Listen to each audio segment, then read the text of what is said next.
Hi, I am Erica T. Worth, author of the Indigenous literary horror novel White Horse, which is out now with Flatiron Macmillan. And it is about Carrie, who is an urban Indian woman who loves heavy metal and loves horror, but despises her mother because she believes that her mother abandoned her when she was 2 days old.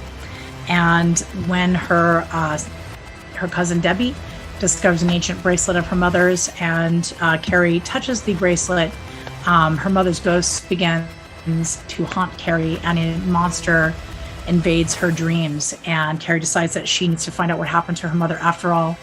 And some of the inspiration for this novel is urban Indian life in Denver, Colorado. And it's also just, my love of heavy metal and horror, which was something where I went to school in Idaho Springs, people loved. And it's also a love song to old Denver.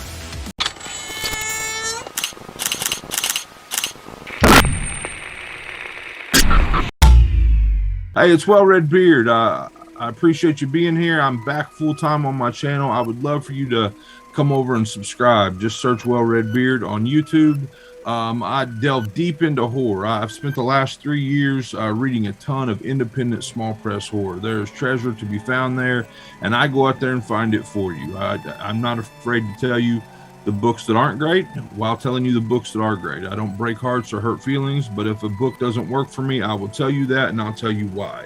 I'm on a new mission now to go back and dig into some great horror from the 80s and 90s. I'm working my way through Robert McCammon's books. I'm going to look at all of Peter Straub's work. I'm going to do Brian Keene. I've got aspirations to go back and do J.F. Gonzalez, a lot of the greats, so you have a good idea of where to start. I have a video up for J.F. Gonzalez's Survivor, so you can see what all the fuss is about. I recently read Cormac McCarthy's Blood Meridian, so you can see what all the fuss is about. I just want you to come over and subscribe. I'm trying to grow the thing. I appreciate you taking a look at it. This is Well Red Beard. I hope you're enjoying all your books as much as I am. If not, you're reading the wrong damn books. Yeah, you look like you have a cold. I saw you wiping your nose. I'm all red. Oh, well, you look great. Okay. Oh, I believe in you. Oh, it should be noted that you were on a roll. It should be noted that my head got dinged up today while I was working on something. So you have a cold and a concussion. This is going to go great. I don't have a concussion, but I had a baby gay fall on my head, so that's I mean, that's not funny, but I can't stop laughing at that. I'm sorry. No, it's okay to laugh at it. Yeah. And I'm very excited to announce. I can't get words right. Welcome to Dead Headspace. I'm your host, Patrick R. McDonough, joined always by my co-host, Brennan LaFaro. Say hello, Brennan. Hello, everybody. And I'm very excited to introduce you all to a familiar guest. She was first on season 1. She was a guest host with Chuck Wendig 2 weeks ago. This is Mercedes M. Yardley. Say hello, Mercedes. Hello. And it's been so long. So you were you came on season 1 when we were super new. We were baby podcasters. What have you been up to since then? That was, for a reminder, by the way, in all seriousness, that was when Arterial Bloom, the anthology through Crystal Lake that you edited, that's when that was fairly new. So it's been, I saw your post 3 years. 3. Is that right? Well, the cover reveal was in 3 years ago, so less than that. Wow. Definitely somewhere in that time span. Time flies. So that's when the world was fresh with a new pandemic, and we were just starting to become friends. And I want to hear about anything you want to talk about. We can obviously cover Darling because there's a lot to cover there, but your recent book. But what are some things that come to mind since your first solo episode? Boy, let's see. It's only 3 years. That was during the pandemic. The pandemic, I just want everyone to know that the pandemic, the US shut down on my birthday. So it was Friday the 13th. It was my birthday. I was sad because I had plans that night. I was going to go, I don't know, do old people stuff. You fun stuff. Yeah, so I've been writing. I finished another novel since then that's being shopped around right now. I have a short story collection that's also being shopped around that I finished since then. And I've been working on the Pretty Little Dead Girls graphic novel with my artist Orion Zangara. So the first volume of that will actually be released to the backers, the PDF version, probably before Christmas. We're really, really close. So, Wow. and short stories here and there. One that came out in, there's a Baba Yaga anthology, and then there's one called Mother. I had a story called Fracture about a girl who was made of glass except for a human heart. And it's sweet and sad, as most things are. And that's awesome. So been writing, been doing stuff, learned how to play the guitar a little bit. I mean, that's about it. I think it's worth publicly making it announced that I said Mercedes' nickname for me to her is going to be Morbid Mother because of her content in the stories that she writes. On top of that, she's got a very motherly love for her friends, for her family, and really in your stories too. Like, I mean, being a parent, there's a lot of sad moments. For good reasons and for bad. I mean, for the extreme cases of like death or really bad situations, or just sad moments where your kid's growing up, they're doing really well, maybe, and it's just sad that they're not their little baby and they're everything. Brendan, please jump in before I say something silly. All I can think, we just mentioned a couple times that, hey, it's been over 2 years, maybe 3. We can't seem to nail that down since we had you on. And I remember very clearly having a conversation. I think I'm quoting you directly here, that during the pandemic, so many people showed their uglies. And isn't it so nice to see that, that changed in the last 2 years? I don't know if you're being sarcastic or not, my friend. Oh my gosh, I'm not. Try reading that in text message. I know. It just seems like, everything that was a little bit surprising, back then, about the way that people treated each other when we had this opportunity to come together, only compounded. And any glimpse we got of humanity of like, hey, let's band together and let's get through this is just so short-lived, but that's depressing. I kind of want to ask about, your production. We talked about, your process and how much writing you got done, towards the beginning. But as this kind of became, I hate to throw out the word normal, but like, it's not going to change, our this dark cloud looming overhead doesn't seem to be moving particularly quickly. How did your production change? How did your writing change? I haven't written in about a year. I had most intense writer's block. I couldn't write, no joy. The good thing about writing is you work, things take so long to come out that I'm working on, So Darling released, but I hadn't written on it in years, So I had about a year's worth of writer's block and was just miserable because that's how I process, that's how I think, that's what makes me happy. And so I've really been struggling. And I went home to visit for Halloween. I took my kids to my parents' house, which is in a small town. And we went trick-or-treating in like a real Americana small town where we knew the neighbors. And they all give like full-size candy bars. And it's just it was really nice to not be in Las Vegas and to be somewhere where they knew my kids. And my dad took me for a motorcycle ride, which is how I grew up, right? And so we hopped on his motorcycle and we just drove around. And I was working. I've actually finished the second book to my Nameless trilogy, and I just hated it. And but part of it takes place in my hometown, and it's the girl on a motorcycle, right? And we're driving around all these places, and it just started my wheels kicking in my head because this is where the scene takes place that I wrote about. This is where the scene takes place that I wrote about, and I hopped off the bike and I ran in and I wrote for the first time in a year. I wrote down 2 scenes just straight in that book, just boom, boom. I could see where they were going and it kickstarted me. So I started writing again about Halloween weekend, It's been miserable. It's been really hard. It's not been super great. And I'm not super impressed with the way that people are treating each other and themselves. But I am finding that it's helping me to kind of let go of the refuse, like the people that are not helping me, the people that are dragging me down, I've managed to kind of step away from people that I don't need to see that. I don't need to be on Twitter, which, we already talked how crazy that is. I don't need to be on these things. I'm able to step back, and that's been really nice. So I'm kind of learning a little bit of self-protection there from the pandemic. Like, I don't have to be involved in all this stuff. Very cool. Yeah, that self-protection. I mean, like self-care, self-protection, whatever you want to call it, if you want to put those in the same category or completely separate them. I mean, it's become such a beyond important skill into like a vital skill. It's a survival skill, really, because you just can't. If your mental health goes down the crapshoot, then you cannot function on a day-to-day basis.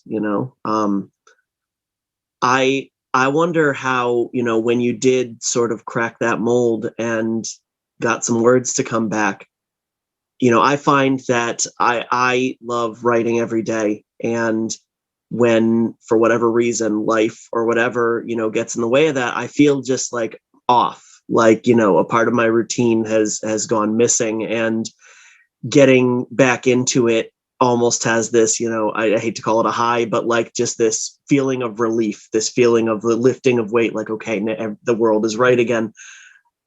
How, if you don't write for a year, how relieving is that feeling for it to come back and for the words to flow forth again? So relieving. Like my friends, I was posting some pictures of my friends, and my friends are like, look at you just grinning, look at you smiling, look, you're back, look how happy you look. And it was like it's showing on my face, but there's also that fear, like, well, I didn't write for a year before, is that going to happen again? And I try not to be so negative, but that's how I'm built. I'm always waiting for the other shoe to fall, so I'm like, okay, well, I'm writing now, I'm going to enjoy that as much as I can, because who knows how long it's going to last.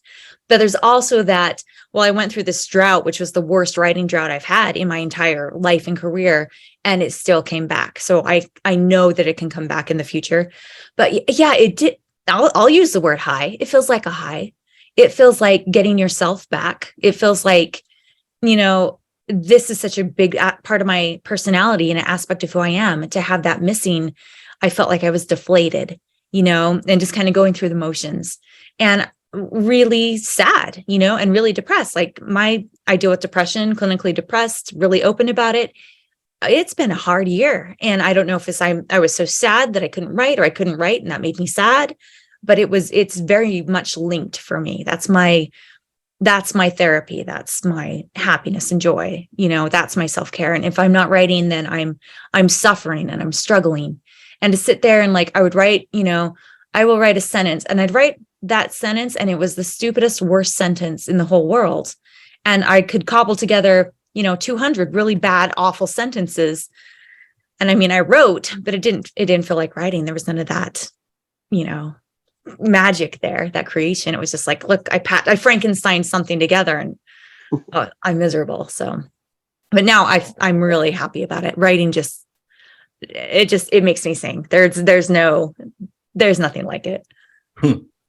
I can, that's amazing. I can definitely relate to some extent. I took, you guys know, I took 6 months off, and for personal reasons, and feels cathartic coming back to it. So it makes me very happy to hear that you feel good too. I did look into the date of the release date for your episode. It was July 20th, 2020. So that's 2 years and 4 months ago.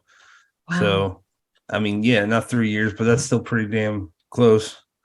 It was episode 20, and we didn't release video episodes back then because I was looking at the YouTube page, and we put those up, I think like a year later.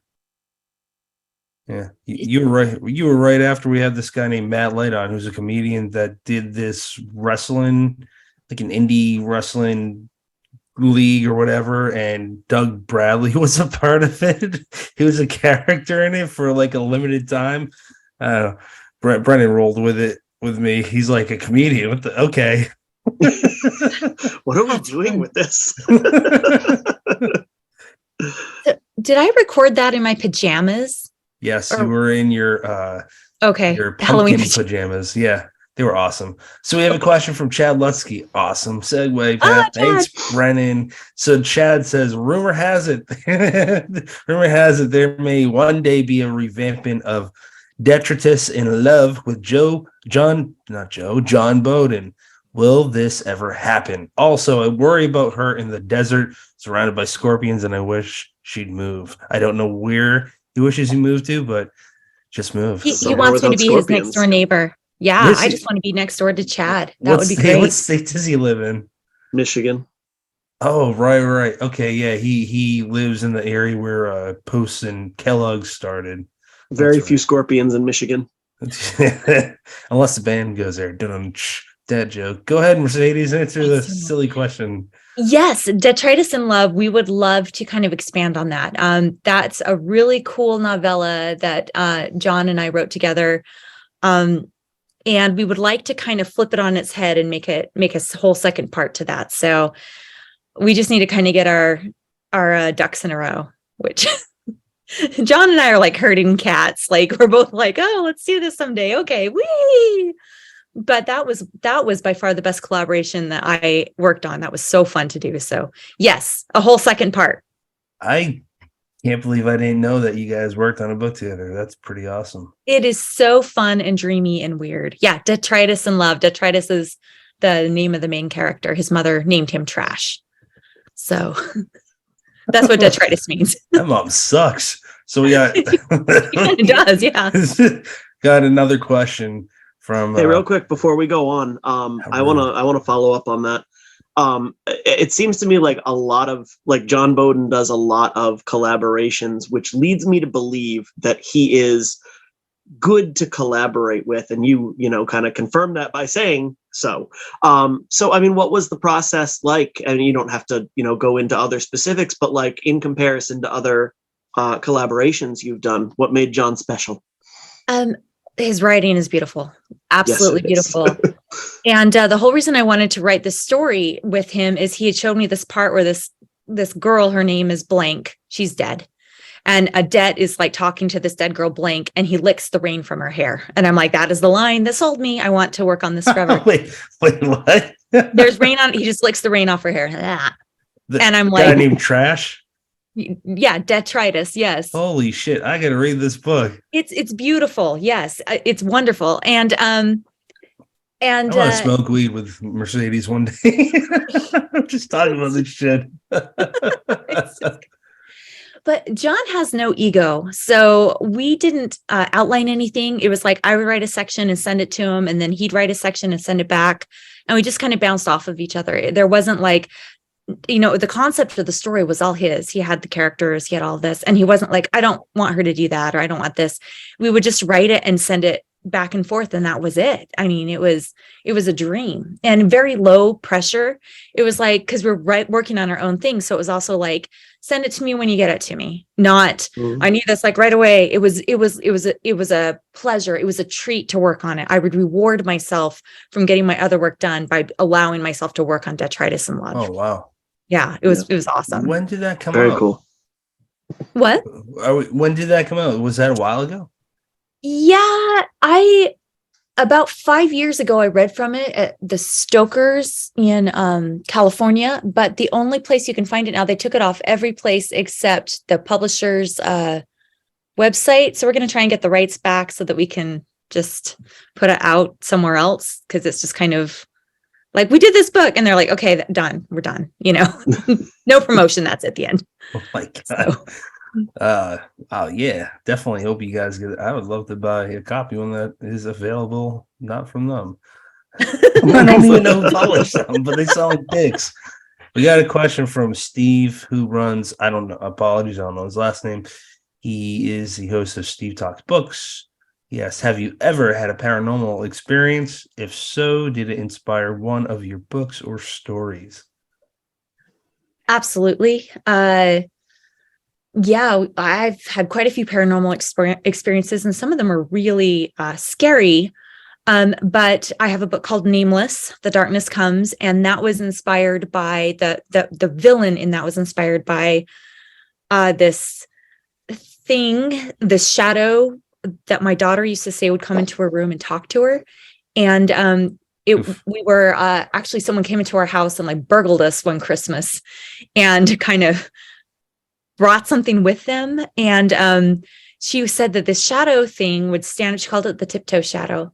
And she said it stands up and it bends wrong and it talks to me. And she'd like show how it would bend to talk to her. And I'm like, oh, Mercedes, I hate that so much. Yeah, so do I. So bad. And she said he had really teeny tiny feet and he was way too tall and he would Lady, stop talking. This is so fucked up. It's nighttime here. It's nighttime here too. And she was just little. She was like maybe 4 years old or so. Oh my God. And so I wrote a story where we fought the tiptoe shadow, but yeah, I mean, she would tell me about it and I just felt myself go cold.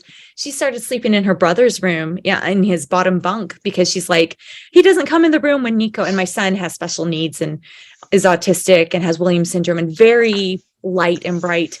And she's like, tiptoe shadow can't come in Nico's room. So she slept in there story? once. What? Is that in your story? I'm sorry. I keep interrupting you. No, that's not. Not sleeping in the room, but the tiptoe shadow is. And yeah, you'll see a lot of experiences in my books that I just couch as fiction, but just, yeah, we should talk sometime. Yeah. I'm just thinking, I'm focusing on your son. I think that's beautiful. That your son, who is obviously, he's pure, he is pure. He's not corrupt. He's uncorruptible. And he's the light. He's what a demon. I'm going to say demon. He's what a demon doesn't go towards because that's the light. Like, I hope you write about that eventually because that's truly beautiful. And it's fucking terrifying, but it's really cool because it also has a lot of hope in it that, like, even though not again, nothing against your sweet little girl, but like someone with autism, they're the light. And that's pretty powerful. Yeah. He has a bubble. He has a bubble and she would just we just put a little mattress there and she just slept under, on the bottom bunk. And she's like, he can't come here. He can't come in this room. He can't come in Nico's room when Nico's here. So we did a lot of stuff to help her feel better and feel secure in her room. But she had me check her room for a long time. She's like, the tiptoe shadow could be there. And it just freaked me out. Well, damn, kid, I don't want to go in there then. The tiptoe shadow's in there. Run, child, run. And she said, he has a squeaky voice, Mom. What the hell? And I'm all like, worse. Did you guys ever see the movie Boogeyman? No. I just muted myself. Not Boogeyman. Darkness Falls. No. Darkness Falls came out in the I want to say the early aughts, but basically the beginning, if I'm remembering it correctly, I'm pretty sure the mom or dad checks in to see the boogeyman and then they get killed when it's in like the closet or some dark area. It was terrifying. They call the boogeyman is and that one's a tooth fairy. You should check it out sometime. It's no, I don't want to. It's pretty terrifying. There was another question, but Brennan, real quick while you find it, I always keep this drawing right here because someday I'm going to work this into a book. But my youngest son had a dream one time, and he drew this. So for audio listeners, those fingers! I know, Mr. Mystery. This is the Mind Devourer, who is a Freddy Krueger-like, shadow figure with these terrifying, like, claw. Oh, I just don't like it. And he just sat there and talked about it. And I scribbled down all these notes because, like, this is a book. This is sorry, man. I'm totally gonna mind your pain. You're right. That's what kids are for. Like, yeah. Oh. Yeah, no, they're my when my creativity well runs dry, I just go chat with them and they flood the gates. Yeah, well, their lives are little horrors too, Mm-hmm. I mean, things are so scary to them, like going down the hall to go to the bathroom in the dark. Just the things that they fight, the things that it takes for my youngest daughter to like come down from the top bunk down the ladder and go through the bathroom, and then it's dark and the sound of the toilet's scary, And she's telling me the story about how she like went to the bathroom in the dark. And I'm like, you were so brave. You fought that, you know what I mean? Like, but she did it, you know, she's so courageous, these things. And she's talking about how she's feeling the wall because she can't turn on the lights and she can feel what the wall feels like and how cold it is. But she, you know, and I'm like, wow, you're brave and that you're a hero in your own story. I had a brain fart. So you were looking up another question. I didn't know if you found it. Well, I was just gonna say with Philip, my little guy, he keeps saying that's scary, but he says it to stuff that don't make sense. So we're finding out slowly that what he really means is something else in a lot of other situations. So we're trying to figure out like if he's actually scared, like at night when he wants to sleep in our bed, if he's actually scared, just I don't want to sleep there because he likes to be a little snuggle bug. It's just pretty. There was this one time, daytime, he brought us up into his bedroom. Well, it was just me. And I was kind of getting chills because he was like really terrified to go in there. And I brought him in because I'm like, what's scaring you in here? Like, is it this toy? Is it that toy? And it was just like this little innocent looking like bug thing. And it was on a card. And in that moment with how scared he was, I just got so creeped out by it. It was like, well, what if that is, you know, what if that's possessed? That it's not, but it's that you know of. That I like know. Fear is catching. Fear is contagious, you know? Yeah. And then when you look at all these old stories and these books, it's like these kids are scared and they tell their parents and the parents are like, oh, there's nothing going on. And then the parents get murdered because there was something going on. I always swore that I would never be the mom that was like, oh, whatever, you know, Mom, there's someone hiding in my closet. Oh, whatever, get over it. And there's a serial killer in there. You know, I'm not going to be that parent. But then you don't want to like feed into it either. Like, yeah, there's someone in your closet, kid, you know. Damn right. Better eat your vegetables. Better eat your vegetables because, you know. So we got one more question from this from Joshua Macmillan. There's a lot to it. 2-part question. And I'll just ask the first question first and then the second one because the second one's pretty long. First question. Where does Mercedes see the horror and dark fiction genres going next? That's super vague, so take it in any direction. Good question, you want. Though. I love it. I love that question. So my favorite thing right now is I feel like horror, and I felt like this for a couple of years, is like in this beautiful like renaissance. There's so much of it. It's becoming mainstream. It's losing the stigma that it had. Like, you know, Smile. We all went and saw Smile. It grossed a bunch. You know, we all saw Hereditary or heard about Hereditary. So movies, books, TV shows, American Horror Story, right? Everyone's heard about it. It's a cultural icon. Is kind of coming out of the shadows and is being more accepted. And I like that a lot. So I see it becoming even bigger. I see horror myself personally as kind of a healing thing. Because I think it's healthy when we all get together and talk about what scares us. I think it's bonding. I think like when y'all think back to sitting around campfires and telling scary stories, those are like some of the best times and best memories of, you know, girls' camp or childhood or with your cousins or whatever. So I like that. And I think it's bonding. I think it's going to become more mainstream, more acceptable, little more, I don't want to say elevated horror because that's kind of a really snobby phrase. I think, you know, different horrors, slashers and splatter punk and things like that aren't my cup of tea personally, but definitely have their value. We were just talking about Stephen Graham Jones, you know, My Heart is a Chainsaw, and it's all about slashers and this girl that's obsessed with slashers, and that's how she like sees things and how she puts her world in order, is like, this is what happens in a slasher movie, and this is, you know, so it has its own value. But I think we're going to see more horror, like Nope and Us and all these things that are addressing, you know, racism and all these different important things. I think we're using horror as a lens to examine things that we were afraid to examine before. So I think there's going to be so much of it. It's going to be glorious. It's going to be grand. Well, and that's such a good observation, because my first thought was, well, isn't that what horror has always been? Is a way to kind of like examine social events. But I feel like that it wasn't always super obvious that you could, kind of, enjoy, say, Night of the Living Dead for what it was, or for what it was on a surface level, and, kind of gloss over any social commentary that it had.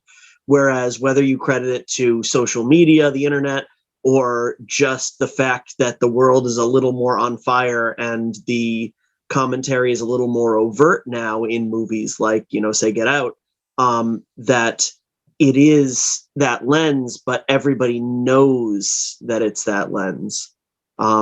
So no, no real question. I think that's a really interesting observation. Yeah, well, I think that's a great comment. Like, I feel like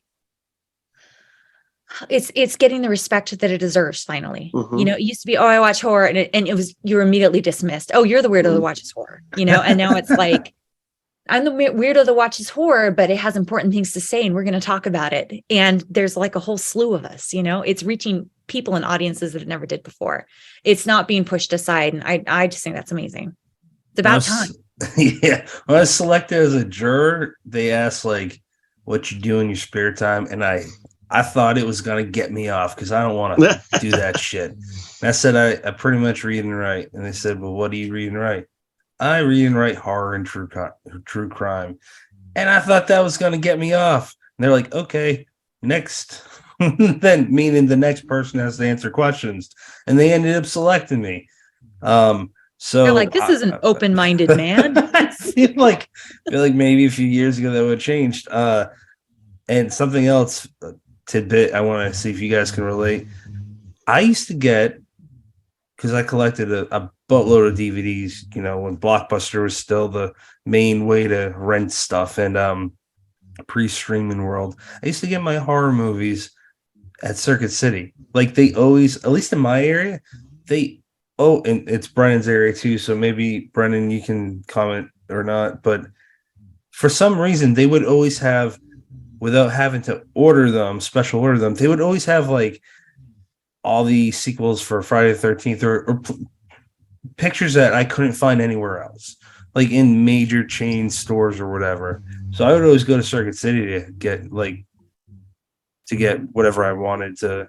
I'm sorry about that fucking motorcycle. Is that me? I didn't hear anything. Maybe. I may have had one out here too. I thought you guys heard that. I heard it on my mic. I was just gonna say that Circuit City was the place that I love to go to get all these movies, and I'm wondering, like, where'd you guys go when you were in the mood to buy a movie or rent one? Oh, geez. Well, I grew up in a small LDS town, so where everyone was, from the Church of Jesus Christ of Latter-day Saints, which are commonly known as Mormons. So, like, you didn't get it. It was hard to get. I remember we rented Interview with a Vampire, and my friend that was old enough to rented it, and then the person at the video store called my mom and said, like, hey, this guy rented this for, and your daughter's watching it and she's underage, so, like, it was weird sucky. to get up. Yeah, it was really sucky. It was really kind of invasive, but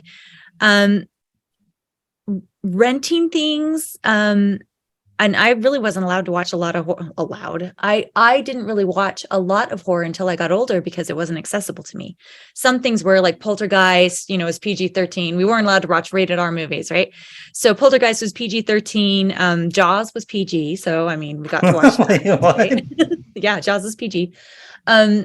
So it wasn't until I was older and went to college and was able to just, descend upon Blockbuster and watch all these things. So I still have like huge gaps in my horror movie education. I've never seen a single Friday the 13th. They're fun. What? They're fun to watch. Yeah. I really like Jason Voorhees as a character. We have a whole bunch of his like magnets and hats and stuff, but I've never seen them, or Nightmare on Elm Street, or the horror that I've seen is the newer ones that have come out. I haven't ever gone back to go see the old ones, because there's so much new coming out. But it was hard. It was hard to obtain for me. And we didn't have a lot of like TV stations that they were on. We didn't have, HBO or anything like that really, because it was super remote and we didn't have stuff like that. So my horror was all books. I read. That's where I found my horror. Nothing wrong with that. No, absolutely not. But videos, TV, cinema, not really. I still haven't seen The Exorcist. I read the book. I loved the book. The book's better. The movie's good, but the book's so much better. The book was really surprisingly charming. Like the language of the book was very almost whimsical in a way. And I was like, oh, I didn't expect this. So it made it kind of scarier because it's like, oh, here's this actress, da da da da da. So I like how graphic it got, specifically for the fact of how like fucked up the demon is supposed to be, and the battle between, you know, good and evil. I mean, you absolutely get that message in the movie, but what was in the book with what the possessed girl does, you're not gonna shoot. I mean, you're probably not even gonna film that nowadays. It's just right for obvious reasons.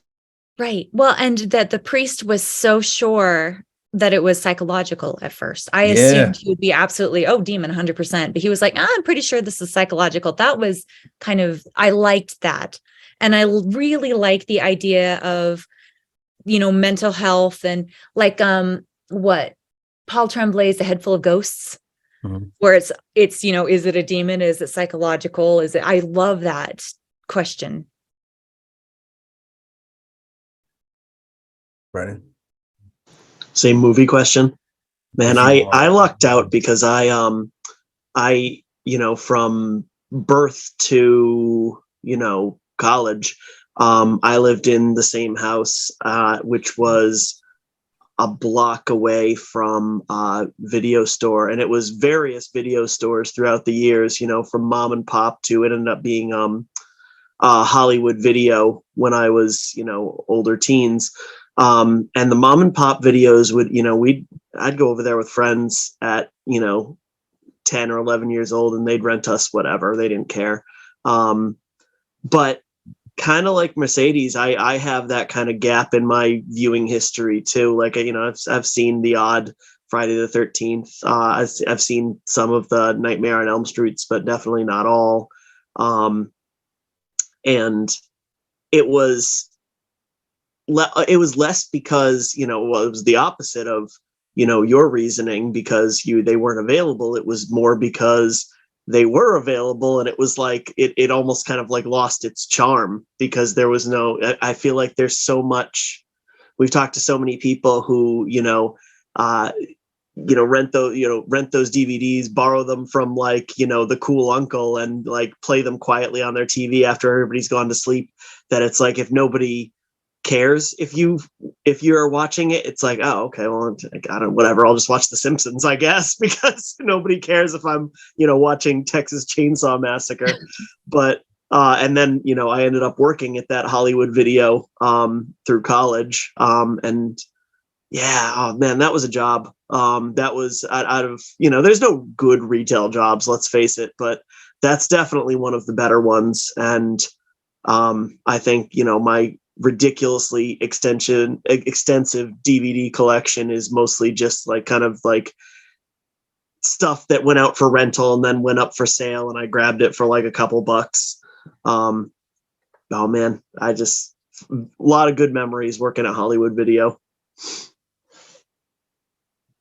Let's talk about Darling, because as you know, Mercedes, that hit me personally at the most fucked up time of my life. I don't think I mentioned this on the show. My wife and I had a miscarriage, 2 months pregnant, and I just happened to read Mercedes' book that would have been hard to read before that, but while that was happening, it's not your fault. It hit in a lot of good ways, because I can't speak for every horror reader, but like I enjoyed it, and it wasn't like hard to read in the sense where I was offended or put it down or whatever. It was just, that's what I get magnetized to is like horrible things that happen to families. That's pretty much, if we were talking about themes, if we had a theme as a writer, Tina Palaio brought it up last episode, mine would be dead kids or like basically R-rated Pixar movies, because there's always a dead parent. So why don't you tell us, potential readers, what Darling is about? Yeah, well, Darling is a Southern Gothic novel, and it is dark. My favorite review for it, and she gave it 5 stars, which I loved, but she said, if you're reading this review in order to look for trigger warnings, don't even bother with this book, because it has like every trigger warning out there. But it's about I will show you my copy of it. I won't show you my copy of it because I have this background. You'll try real hard though. I'll just disappear completely. Um, it's about this girl that got pregnant at 16 years old, and she and her boyfriend or husband left the town of Darling, Louisiana. And the son was born, and he had special needs, and her husband just left her in the dust. And so eventually she has another child, and her mother dies, and she hated her mother. Her mother was quite cruel. And she ends up going back to Darling to take over the house because her mother had left her this house and she was destitute. And so she goes back there, and someone just texted me and asked if I liked pumpkin. Okay. I don't even know who that is. So she was back in this hometown, and there's just an evil in the town. And that's one of my themes, is kind of small towns that are evil and have this kind of eating each other alive thing. Meanwhile, pieces of children are showing up in this town. There's a killer that's going around killing children. And then her daughter goes missing. Her daughter's quite young. So, and it's all about her trying to find her daughter, and this town where just bad things happen, like the evils, like creeping out of the soil. It has a little bit of a paranormal aspect to it, but mostly it's just people being monsters to each other. So I like it a lot. It was a hard book to write. It was a very personal book to write, and based on some kind of true things that had happened, in a way. And I think it's one of my best books. That's fair. That's really fair. Brandon, I want to hear you first, sir, please. You know what? I want to start with this. Patrick mentioned that, you had been on an early episode in season 1. You had been on with Chuck, but you've been on a couple other times. And, notably is the episode Find the Torch, Burn the Plans, where you came on with RJ Joseph and Sina Pelayo and Tyler Jones to talk about being a horror writer while also being a parent to a child who is disabled. And there was a line in this book that when I hit it, I got stuck there. And I want to read it right now. I'm so sorry because I didn't write it down. I think it's the character Malachi who says this, but he says, "Did yourself some damage? Did you even stop to think for a minute about putting on shoes before you went running through broken glass?" And the image of running through broken glass before even having the thought flutter through your mind to put on shoes to protect yourself is such an amazing representation of what the character in the book goes through, having that disabled child. And I mean, it's that running through broken glass without putting on shoes. I mean, that's the Mercedes M. Yardley autobiography title. So I kind of want to hear your thoughts on that line. Was that something that just like came out and that's just you, and or was it something that you, I guess, put a lot of thought into? I've done that. That was based on a true experience where my son had dropped something, and there was glass, and I just ran through it because I knew that he wouldn't know to not step on it. Writing about, that character Jonah is absolutely based on my son. He has Williams syndrome. He has autism.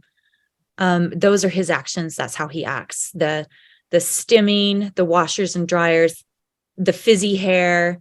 My son is not on oxygen like Jonah is when he gets upset, but he does have the same, his lips will turn blue. I wrote my child. And it was cathartic, but also very painful to write him and see how other people see him, how the other characters see him in the book. But yeah, that was a real experience.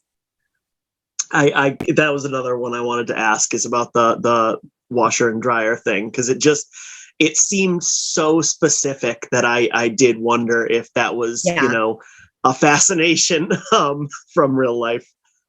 Yeah, and that's comes his across thing. with that authenticity.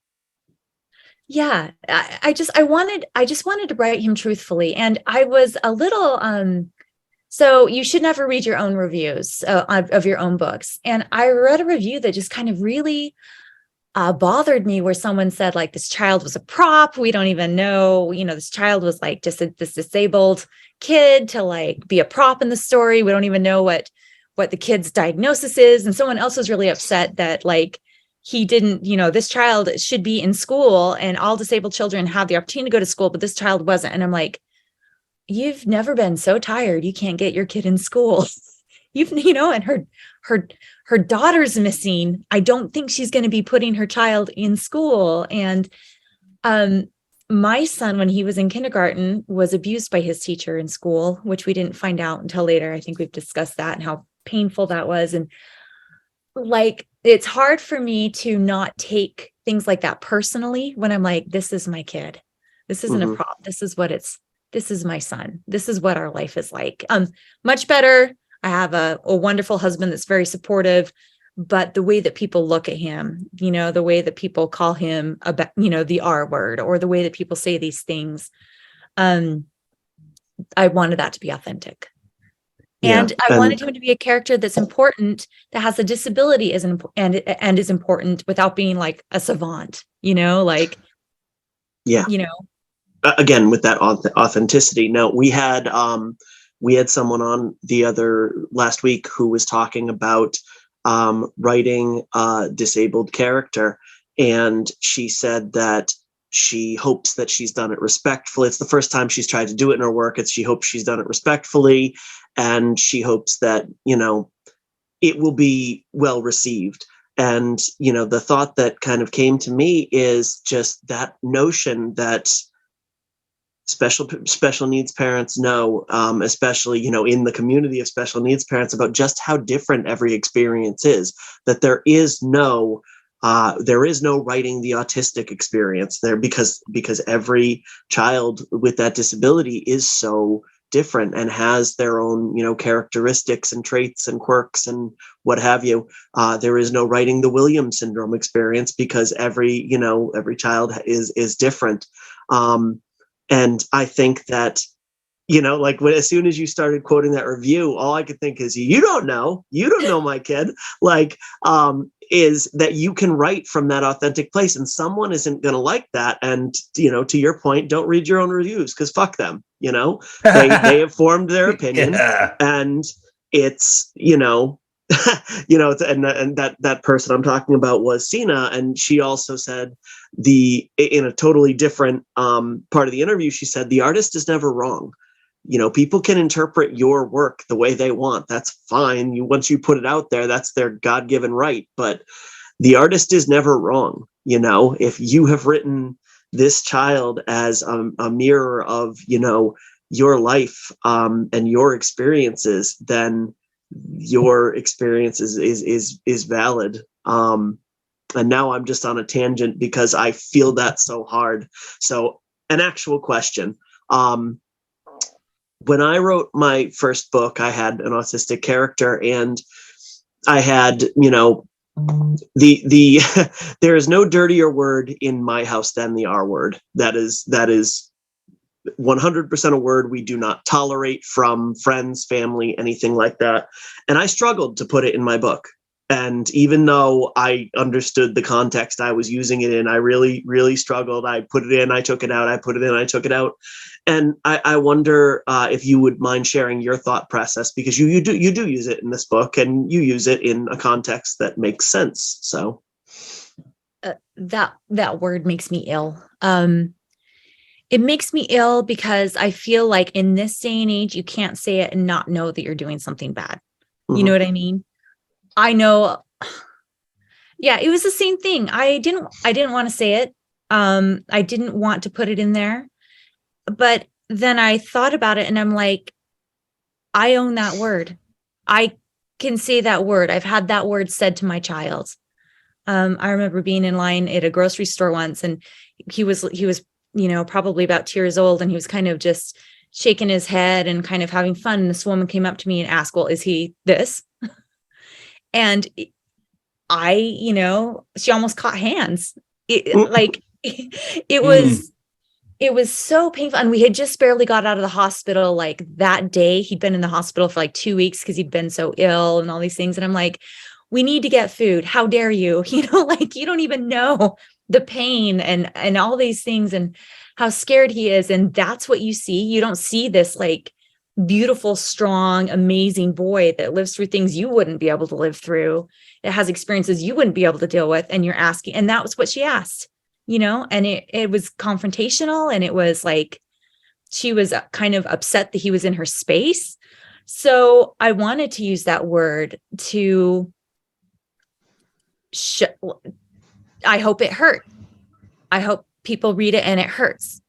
I hope it cuts and they feel the weight of it and they see what that experience is like, and what it's like to have someone you love called that, to maybe think about if you're calling someone that, just don't. That is a loaded word. Don't use that word, And so as a creator and an artist, I really went back and forth on that. But then I was like, I don't want to censor that because I want that weight there. I want that to be a learning experience. I want it to be painful. I want it to be painful. Yeah, that word hurts. Now you know it. You realize it. I hope it jumped out of the page at you. Please don't ever use it. Please don't let anyone you love use it. Please don't let anyone you've talked to use it. Please be an advocate and don't allow that to be used, because I hope that was a gut punch, because it is a gut punch. And every time someone says it, and people say it all the time because we said it all the time as kids. And every time, no matter how you apologize or don't mean to use it. And I say this to my friends that I love, ouch, ouch. Every time you use it, it guts me, and I'll be like, oh, that's okay. I know your heart, but please learn how to erase that word from your vocabulary, because it's not a word that should be used, especially when one of the most important people in my entire life, that word is used in a derogatory fashion.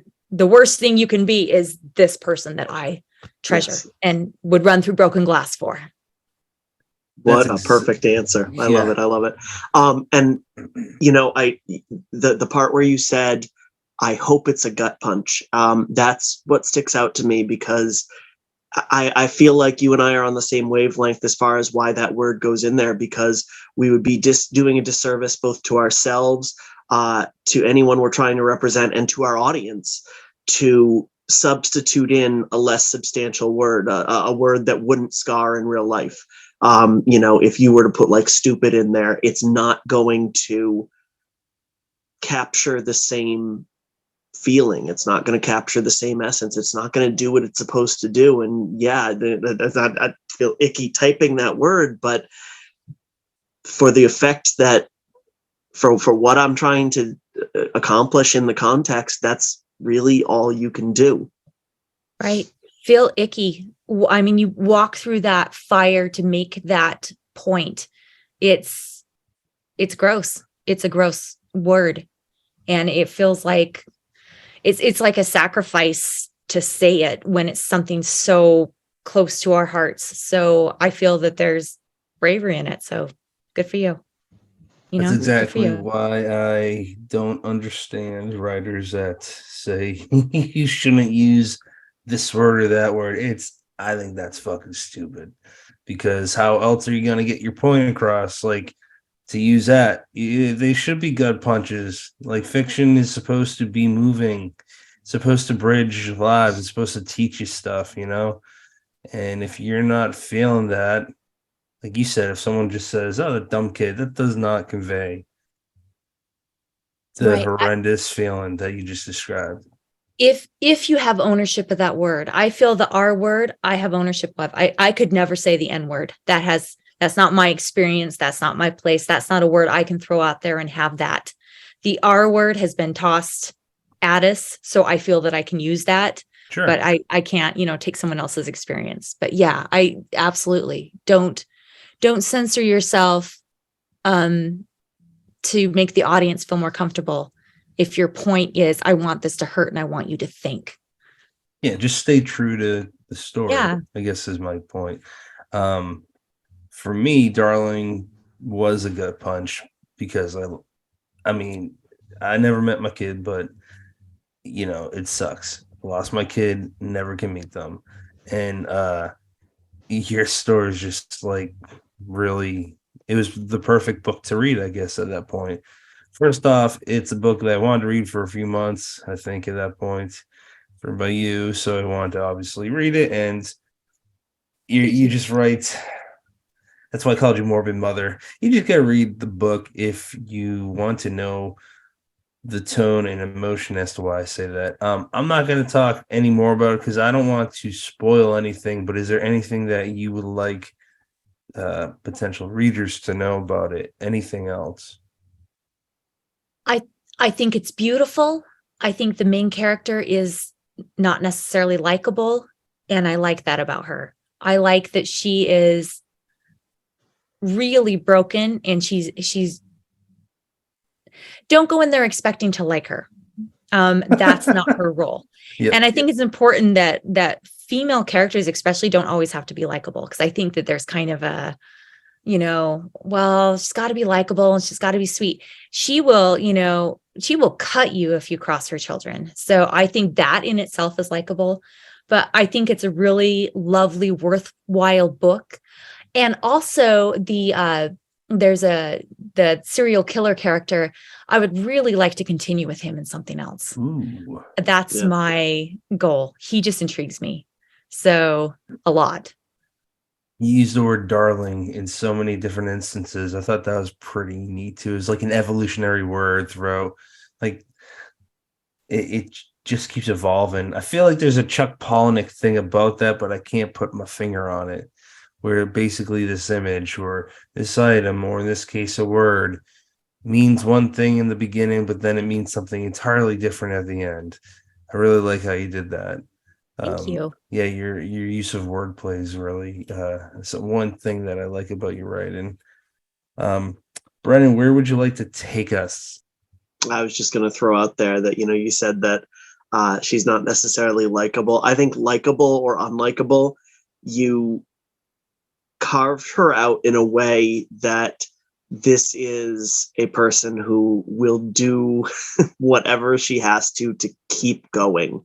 And, you read those arguments about like, oh, well, does fiction need to have a likable character or not? And, I come down on the side of give me interesting over likable, 7 days of the week. And the person who will do whatever it takes to keep on keeping on, and especially when there are others dependent on them, that's a character I want to read about, and I want to understand, what lengths they will go to and where that's going to take the story, where that drive and that character trait is going to take the story. So for that, again, interesting character over, bubbly, perfect, likable character every day of the week. Yeah. Thank you. Yeah, absolutely. Brennan, is this the time where you want to go to the outro questions? Yeah, let's do it. Mercedes, what are you currently reading?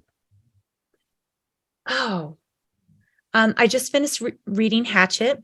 I think we talked about that last one. I am reading Because of Winn-Dixie, because my daughter's reading it and I'm trying to catch up on what she's saying. And I just finished reading today The Last Victim by Jason Moss, I believe, who was an 18-year-old that interviewed John Wayne Gacy and actually went to see him in prison. And it is a hard read. It's fucked up. Talk about an unlikable narrator. This kid, like, he's the kind of guy you're like, oh my gosh, I had a kid like that in my college, and he had a briefcase that he made out of bow ties, and he was just so hard to deal with. And that's this kid, but he's doing amazing things, and he ended up taking his life later as an adult. And so it was a really good, really hard read, but it was awesome. Yeah, I saw the movie adaptation of that. Oh, really? Yeah. I don't know if I can watch that. Yeah, it's really fucked up. Reading it on the screen, I can't imagine hearing these things in someone's voice. Yeah, John Wayne Gacy's a piece of shit. Yeah. I hope he's in hell. If there's a place... You're very brave to come out with that intrepid statement. That's a hot take. We're not afraid to say on this show that John Wayne Gacy, not a good person. Polarizing opinion. You know what? I'm going to take it a step further. Fuck Trump. And that's to clear the air on anyone else that listens and gets confused on my Oh, you're going to get us another bad review. It wasn't a bad review. Oh, no. I showed Mercedes, I think it was a 2-star review, and I'm bringing it up because it's funny as hell. This is an instructional show, in the words of Steve or whatever his name was, but he did not like our agenda on basic. I'm paraphrasing. Basically, he didn't like that we were anti-Trump or whatever. But he ended by saying, "But it is an instructional show," so it was really confusing. Mixed messages. Really mixed messages. Yep. Brendan, what are you currently reading? I started Usher's Passing by Robert McCammon probably like 4 months ago, and I was averaging like 2 pages a month because I just kept getting, bogged down with things I had to read for, the show or reviews or whatever. And I finally, gotten back into that, and I'm about halfway through it. And it's Robert McCammon is just he's so good. It's kind of like, it's got that Southern Gothic tinge to it, this kind of old, well-regarded Southern family with, this big spit of land and this, kind of, shady past, and the town that surrounds them, trying to uncover it. It's just one of those stories you can kind of get lost in, that it just envelops you. So I'm going to really try hard to not walk away from that again for 4 months. I'm also about to start this one, Curse of the Reaper by Brian McAuley. It is Hollywood horror, kind of like a meta type slasher, think like Scream, or at least that's my understanding, because I haven't read 1 page of it, but I'm really looking forward to it. He sent me a copy just this week. Patrick, how about you? So I just started The Shaft by David J. Scow, and I just started it. I can't really say how I feel about it yet, and I'm also tell us everything about it. All of it. J. Scow wrote it. I'm also things. That's all the things for now. I'm also reading Ill Will by Dan Shawn, and I like it. It's the format for some of the chapters were weird. It's like the chapters broken into dialogue. Like this chapter cuts here, then B, then C picks up, but they all kind of blend together, and it's really picking up. I'm about an hour in because I'm pretty much listening to only Audible books, and it's weird. There's a bunch of people dying by drowning. They think it's a killer. It's happened over the course of years. I don't know where it's going to go. And there is a bunch of the cast is pretty big. So yeah, that's about, I heard from this guy named Mark Saber, and I bring him up because at Scares at Care, there were these 2 guys, Mark Saber and this guy named Jim Marshall, and they are super knowledgeable about like a bunch of older books, and they would sell all these paperbacks. And he said, this is the scariest book that I've ever read. And he was just kind of pushing it on anyone he could, like in a fun way. So yeah, I'm finally figuring out why. I haven't found out why yet, but I'm hoping that I get really creeped out. It's on the horizon. Although Tiptoe, scary bend wrong guy. Yeah, no, that's it. That's squeaky voiced. Yeah, that one's teeny tiny feet. Thanks. I'd kind of like put it out of my head, but no, he lives there. He licks the inside of your head at night, Brennan. God. He goes in through your mouth. Holy shit. I watched this interview with Alfred Hitchcock, and he said that the reason why like Western bar scenes, because keep in mind this is in the 60s, I believe, so that Westerns were pretty big back then. That the reason why those aren't so they don't pull the audience in like Psycho does, because you're just seeing like different stuff break. But with Psycho, you're getting close up of the face, you're seeing the feet, like you're getting focal points of as if you're there. Brain fart. What the fuck was I talking about? Sorry. Alfred Hitchcock. No, before that, man. Come on, Tiptoe help me shadow out. licking inside Brennan's face. That's it. Thank you. You're All right. welcome. Wow, I can't believe that helped. Yeah, you guys helped me out with the ADHD moment. Okay. So, like Hitchcock, that is exactly what you described, or your little girl described their Mercedes, just like focal points, things that you just like. They don't go together. The juxtaposition of tiny feet bends wrong and just seems very tall, and it's just like none of that adds up. That's why it's creepy, because it shouldn't exist, but it does probably exist. Oh, well, that's the book I'm writing the sequel to again. So that's the one I'm working on now, is more of that. That's amazing. Well, it's the sensory stuff too. Like, I'm going to be in bed tonight and I'm going to like brush my ear against the pillow and my heart's going to stop. All right. So where can people follow you, Mercedes? I am on Twitter at @MercedesNY. My website is www.mercedesmyardley.com. That's probably the best place. Gmail, mercedesyardley.gmail.com, and Mercedes Murdoch Yardley on Facebook. And Instagram is @MercedesNY. Where can people follow you, Brennan LaFaro? They can't. They just have to go to Amazon and buy my book. They just have to lick inside his head and just find out where he is. Like exactly. If you buy the book and you turn to the About the Author section, it will tell you where you can follow me. You're very stubborn tonight.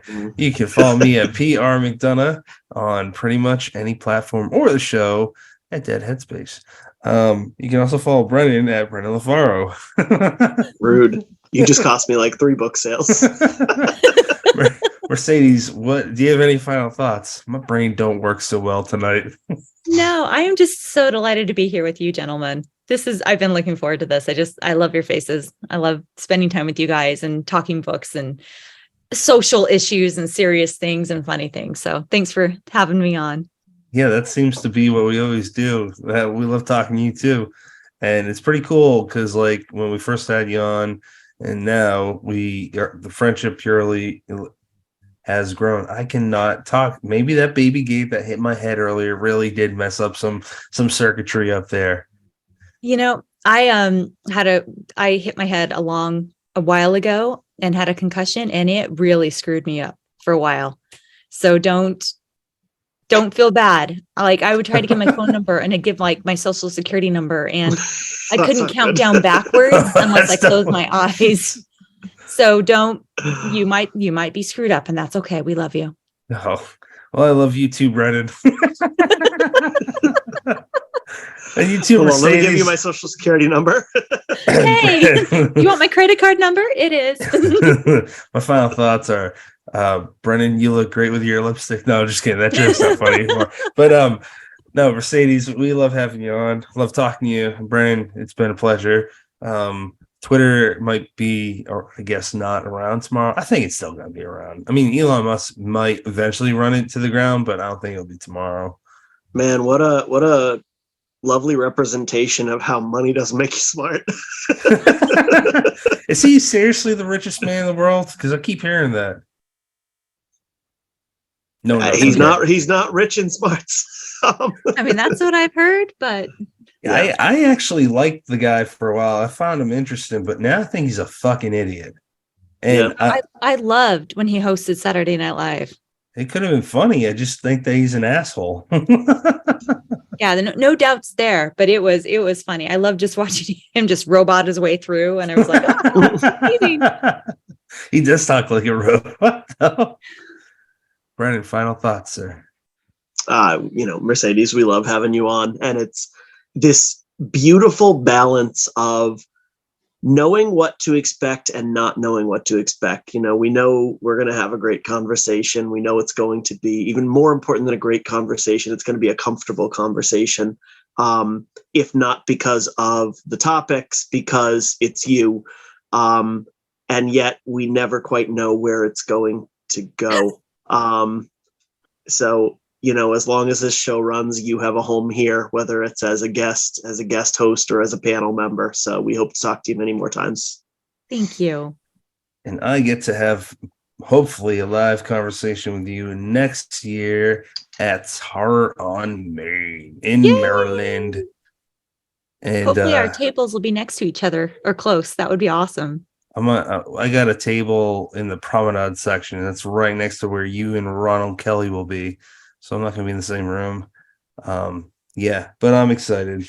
I get to do a live interview with you and hopefully Ronald Kelly, who... Did you get shoved away in the podcast room? Is there like a special room for podcasters? No, I don't know. Brain don't work so well right now. There's details that I remember, but some of them are crossed. So I think it's just that I'm tired. I'll ask you when you're not concussed. Right now, you definitely have like cartoon birds circling your head, making silly noises. I want to ask him all sorts of stuff. Who, I want to ask all of the questions right now. So next week, it'll just be me, episode 176. I will be talking with an artist named Crywolf. If you don't know who he is, look him up. It's not the horror movie. He's not a horror musician, but he's got a book coming out and he's got some interesting stuff to talk about. He does like horror too. So that's my connection there. You have any choice in podcasts. Thank you for picking us.